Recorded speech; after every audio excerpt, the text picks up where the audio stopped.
Because up to that point, until I was like 11 or 12, I had no vocabulary for it. I didn't know any out people. I didn't know any queer people. I didn't know what that meant. Mhm. And in the late 80s, the messaging was not good. The messaging Right, was devastating. right. The messaging was your identity is going to be your downfall. You think you're going to love, but that's going to kill My you. brother was gay, and he lost 300 and something friends in the Yeah. 80s that he knew personally. There wasn't Facebook.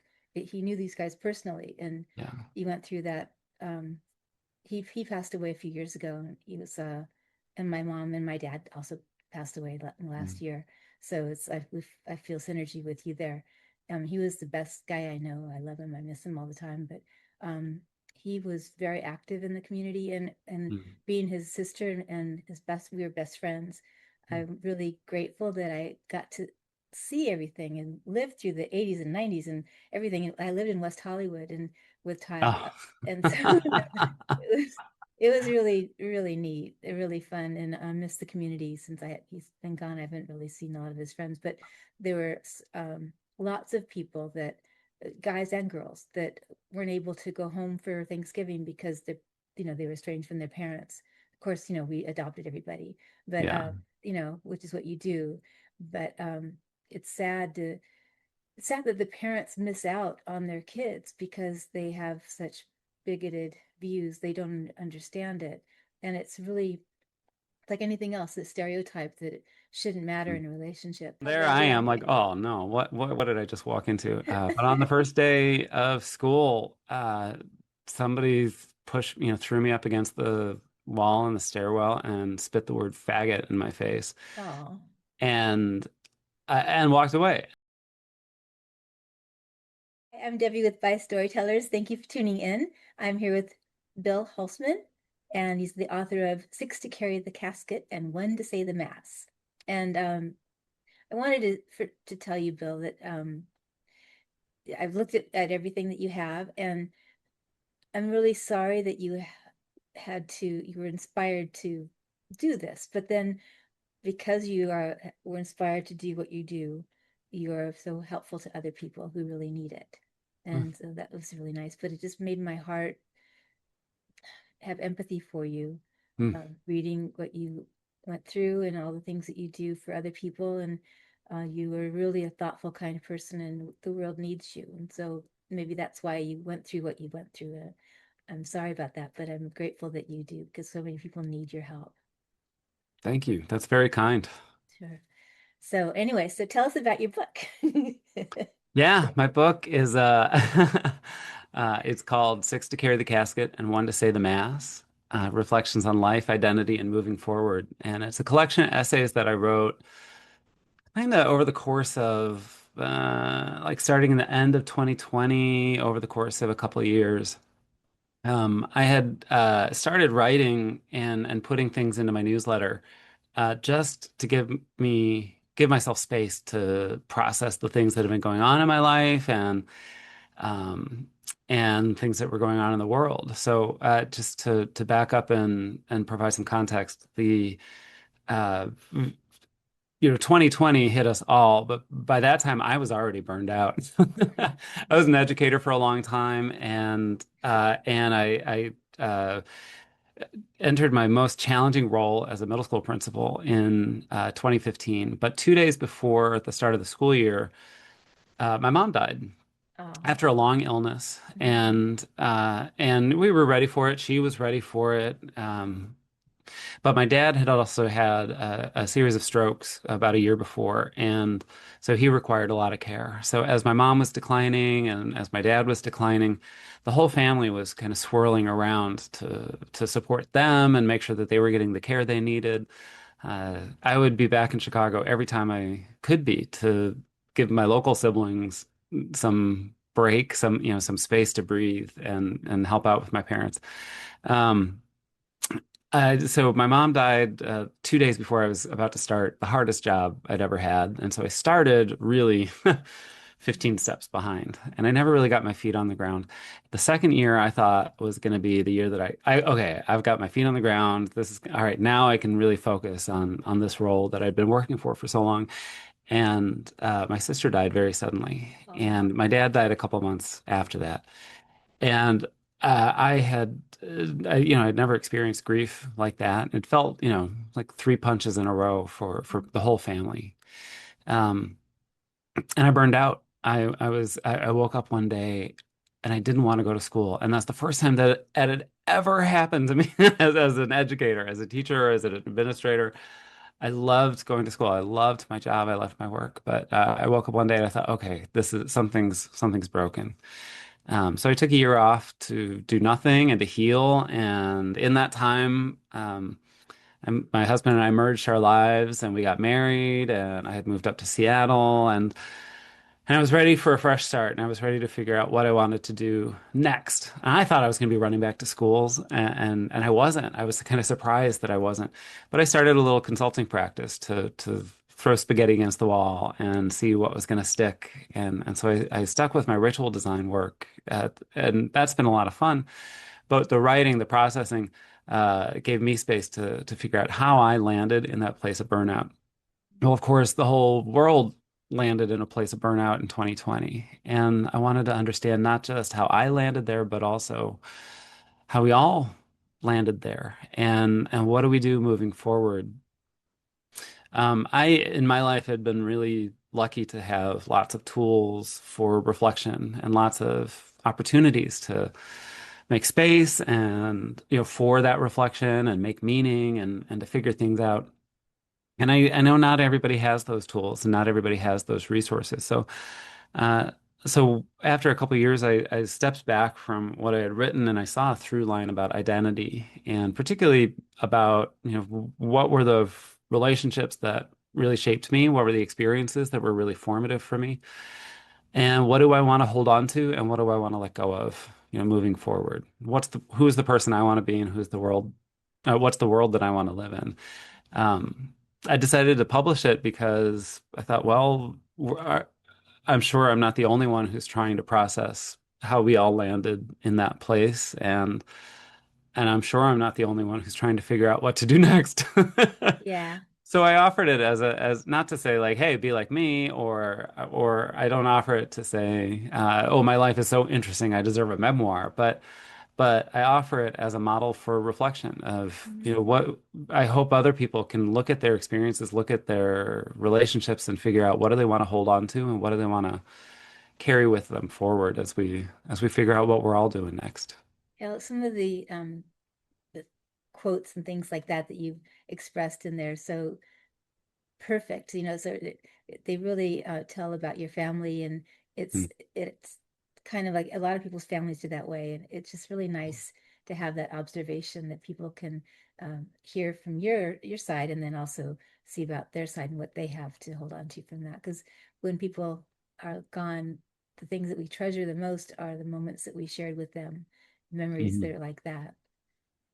And there was a lot of that. Yeah. That was one of the best parts of writing these essays. I got to revisit really beautiful moments and I got to Mhm. reconstruct things that maybe had gotten a little blurry and gotten a little hazy over time. Mhm. But that also, as much as I was eager to excavate the joy and revisit the good stuff, I wanted to revisit the hard stuff, and I really challenged myself to be honest with it, both with myself, my own insecurities and figuring out where did this fear come from? Where did that insecurity or that disillusionment, where did that come from? I wanted to understand that. But I also wanted to understand what got me through the hard stuff, what got me through my parents' alcoholism, what got me through feeling really peripheral to my family, what got me through Mhm. being a scared and closeted little boy, until I was able to step into my own agency, until I was able to kind of create my own persona, my own identity. How old were you when you were able to tell your parents? I think I told them when I was 20. Yeah. Okay. I described the story in the book that on my first day of high school, I really thought I was going to get to high school. I kind of started finally understood what gay was, and I figured Mhm. out that that applied to me. Mhm. And because up to that point, until I was like 11 or 12, I had no vocabulary for it. I didn't know any out people. I didn't know any queer people. I didn't know what that meant. Mhm. And in the late 80s, the messaging was not good. The messaging Right, was devastating. right. The messaging was your identity is going to be your downfall. You think you're going to love, but that's going to kill you. That was the messaging that we were getting in the era of the AIDS epidemic. And Yeah, but my brother was gay, and he lost 300 and something friends in the yeah, 80s that he knew personally. There wasn't Facebook. He knew these guys personally, and yeah, he went through that. He passed away a few years ago, and he was and my mom and my dad also passed away last mm, year. So I feel synergy with you there. He was the best guy I know. I love him. I miss him all the time, but he was very active in the community, and mm, being his sister and we were best friends. mm. I'm really grateful that I got to see everything and live through the 80s and 90s and everything. I lived in West Hollywood and with time, Oh. and so it was really really neat, really fun, and I miss the community since he's been gone. I haven't really seen a lot of his friends, but there were lots of people that guys and girls that weren't able to go home for Thanksgiving because they were estranged from their parents. Of course, we adopted everybody, but Yeah, which is what you do. But it's sad that the parents miss out on their kids because they have such bigoted views. They don't understand it. And it's really like anything else, that stereotype that it shouldn't matter mm, in a relationship. But it's so good that what you're doing is bringing out all these wonderful, homey mm, things that people can climb onto. And it makes them, I think, feel good. And then they can kind of put it to their lives and, yeah. or, Yeah. And coming out for me was especially in that context of the 80s and the early 90s, that was being able to come out took a certain amount of courage, and that I Mhm. didn't appreciate at the time. But my first day of high school, I thought I was going to come out when I got to high school. I went to an all-boys Catholic high school. There were 1,500 students, 1,500 boys. So you can imagine what this place smelled like, right? So just boy, Well, then they weren't all overwhelming gay. boy smell, right? It And smelled there I am, lesbian. like, oh no, what did I just walk into? But on the first day of school, somebody threw me up against the wall in the stairwell and spit the word faggot in my face, Oh. and and walked away. He didn't know who I was, but somehow he knew that I was different. I don't know how. I never understood, how bullies have that inherent sense of like who to target. I don't know. I don't understand that. But I felt really targeted, and I'm a Virgo, so I compartmentalize really well. And so I thought, okay, well, this isn't happening in high school, so we're just gonna wait until we get to college. So I got to college, and I was just out. I was slowly Good. kind of out to friends, that I was meeting, and slowly started to tell family and friends. After my freshman year at college, my sister called me and invited me down to the Pride Parade in Chicago. I was planning on going anyway, but I needed to kind of sneak out of the house to get there. Mhm. And so Patty called and said, "Do you want to go to the parade with us? I'm going with, all my friends. We're going to be supportive." And I thought, well, that's an easy cover. So I went down, flew out the house and I said, "Bye, I'm going to Patty's." And my mom was a little suspicious. So she called Patty and said, "Oh, what are you doing today?" And she said, "Well, we're going to the Gay and Lesbian Pride Parade." And my mom said, "You're going to that lesbian thing?" And then hung up on her and didn't talk to her for like 2 weeks. Oh my 'Cause I gosh. think my mom knew I was gay and like she didn't want to Yeah. confront the truth. And this was just one more step so she thought my sister was turning me gay. But No, she must have known. Mothers she know those knew. things. Mothers always And know. they They mothers always don't know. care really, Yeah. but they have to put on airs No. that they care or Yeah. something. But by the end of the day, after the parade, I came up to my sister and she was great. And she helped me communicate that news to the whole family. So I Oh. didn't have to have, 8,000 conversations. We figured out who we could trust not to Mhm. spill the beans to mom and dad until I was ready. Um, And then when I finally did come out to my parents, I was ready, and I think they were ready. My mom and I were dropping hints at each other for a couple of months. Like I came Right. back from college, and we were just dropping hints right and left. And finally, there was the day where I didn't have anything to do, and she didn't have anything to do, and I thought, well, can we talk? And we talked, and it was hard. I think her biggest concern, and her first reaction was, I've never known a happy homosexual. And Yeah. at the time, I had two thoughts. One, wow, like I appreciated so much that my mom it wasn't just a generic prejudice. It was concern that I wasn't going to be happy, that this was somehow Right. not a possibility in my life. Um, and on the other hand, I thought that would be a great name for a musical, like The Happy Homosexual. That isn't that a great That's a like the gay great name for, divorcee, the happy yeah, homosexual. totally. Doesn't that sound like, So Really, but in oh, those days, yeah. there weren't that many relationships of people in their 40s, 50s, and 60s. It just wasn't really done. And my mom, even though my parents were totally, they didn't care. They loved my brother. That was their thought too. They were thinking kids, and they're Mhm. thinking relationships when they get older, because there wasn't an example of it. Nowadays, there are examples everywhere, which is really great. And I think it was because of people like you and people that my brother had and his friends, Yeah. that really laid the groundwork for people to be normal and normalize it, Mm. which is what it should be. And that's why people have relationships now when they're older, and it's much better. Yeah.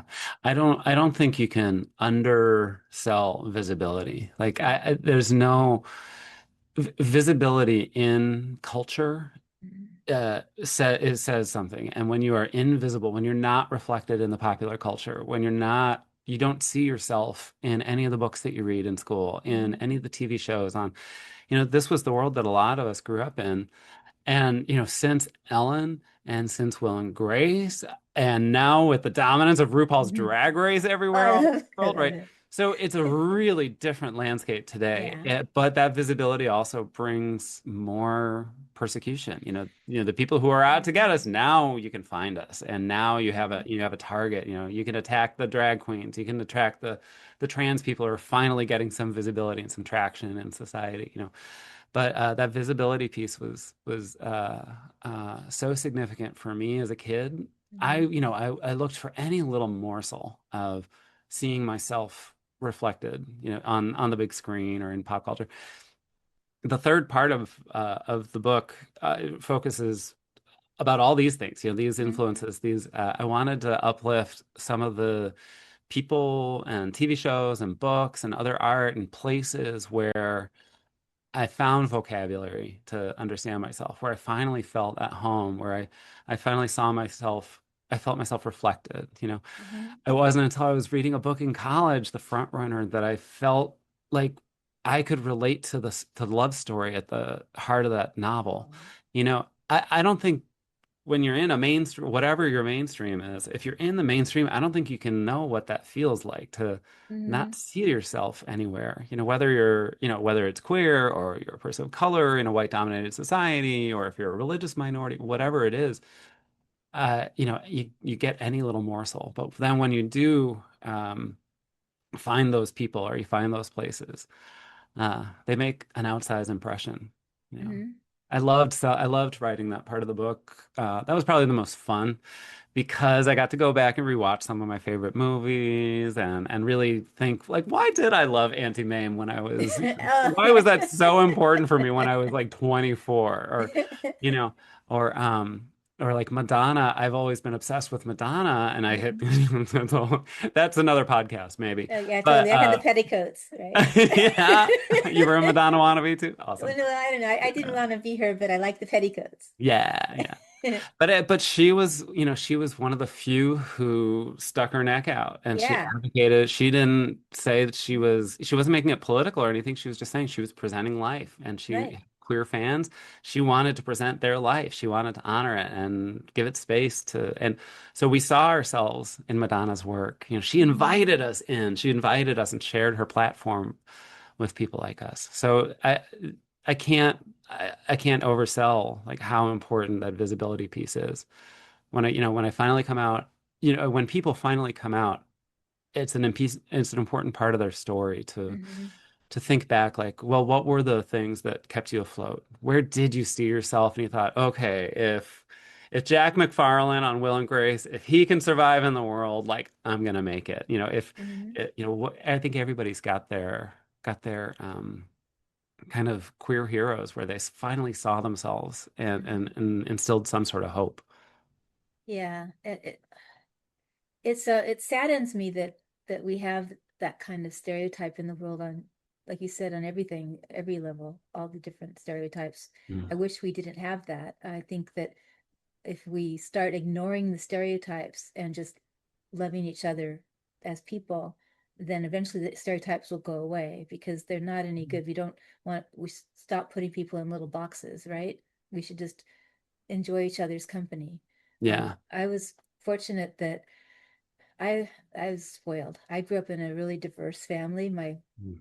I didn't think about it until actually I was reading your stuff, and I didn't think that I didn't think about it. But my grandparents had a lesbian caregiver, and her wife would come over, and she was the actress on that said, "Where's the beef?" I don't know if you knew that commercial. Where's the beef? Yeah. I loved her. But anyway, but they're a couple, and they were in our family for 15 years when my grandparents, they were caregivers, but they were like family members almost, and Yeah. um, they were lesbian, and I didn't even think about it until just like yesterday that that was not normal, I guess, for people that were in that generation to be like that. When my brother posed for Playgirl magazine, he came over with all the magazine, and he showed my grandmother and her sister. She had five sisters. They're all older ladies, and he like gave them all magazine copies of the magazine.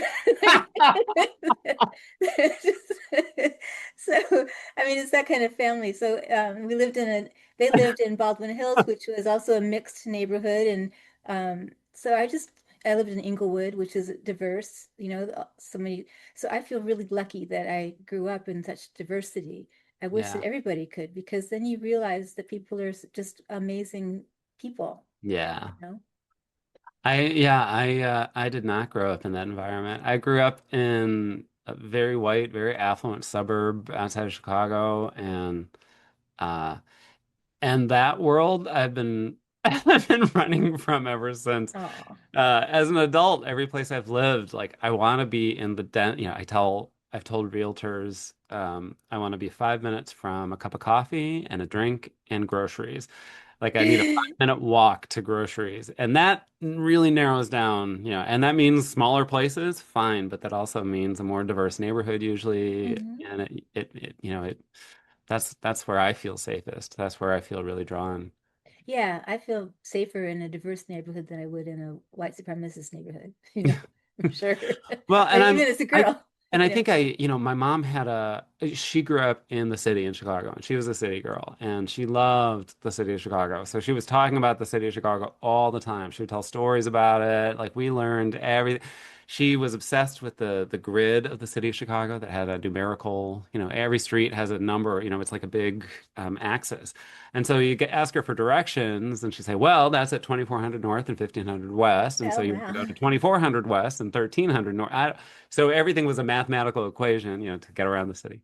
But I think her stories and her holding on to that identity, even though she was a suburban housewife, she really held on to that city identity, and I think that was an antidote for me, like Hmm. so I didn't succumb to the trappings of the suburbs. If I didn't come out, if I stayed a closeted life, or if I wasn't queer and I look like this, like I could have been a real asshole in the world. But there was No, something about yeah. my mom's, clinging to that identity as a city girl and me having this outsider identity that I didn't totally understand, and that kept me from getting sucked in.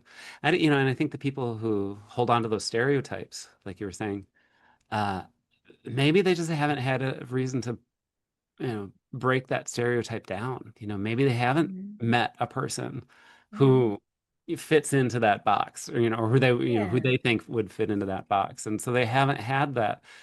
Um, and that's again back to visibility, where authentic visibility Mhm. really makes a difference. Hmm. When you see a stereotype of a queer person on, the gay best friend in rom-coms and who never has a sex life but is always there and supportive for it's like the gay best friend is like that's not a realistic stereotype. That's not a Yeah. real person. But when you see like a real queer person on screen, that is like, oh, yeah, see, have you not met that person yet? Like that's a Hmm. real person. Like, and it's so Yeah. exciting when we see authentic people that can inhabit a stereotype and blow it up. Mm-hmm. It's Yeah. powerful. Yeah. My brother was like that. Mm, He was like over the top wonderful. So, and you seem like you're wonderful too. I'd love to talk to you again, actually. I think this is what your whole thing is important, and I think people benefit from that. So maybe if you think about something else you want to talk about later, we could do another podcast and talk sure. about something else. 'Cause I think we need to break down the stereotype barriers, not just on the gay community, but on everything. I think that people people are raised from since they're babies to be Mhm. racist and to be oppressive, and they don't know any better. And I think that we can't, we can enact Mhm. laws and things like that, but the way that we're going to, I think, help the world is by opening up the mindset and talking about things and showing people examples that people can love each other and be kind to each other and coexist. And maybe they won't change completely and be really great people, but maybe they'll open up a little bit so that they won't harm anybody, Yeah. you know? Yeah. I think an important piece of it too is recognizing that those are people too. Yeah, Approaching the people who hate me with yeah. compassion. And it's like, how do you, it's like, yeah, you were taught that. Mhm. But once you meet me, then I hope we can have a different conversation. Or once we find some common ground, I hope we can see each other as people. I Yeah. think people on the extremes, yeah, it's so easy to make fun of and mock the people at the other end. And I don't want to get caught in that. I don't want to, Mhm. I'm liberal, I'm gay. Like but I don't want to dehumanize people who are conservative and straight and Mhm. they've got real values that are driving that. I'd rather understand the values and be Mhm. able to listen to that. And I want them to listen to what I have to say too. Like my lived experience is real too. Yeah. So that's the piece. I think it's not just breaking down the stereotypes, it's also actually letting ourselves see each other and connect with each other as humans, as Yeah. people. Yeah.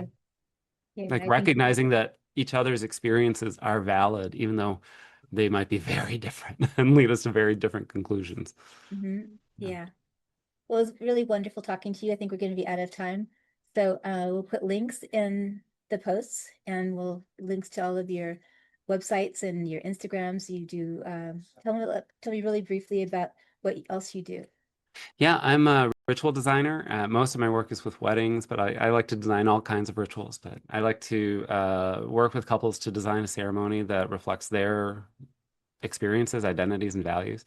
I offer guided meditation on Tuesdays via Zoom, totally free, just if you're looking for a little peace and quiet. It's a 25-minute guided meditation just to be present and get some practice being present.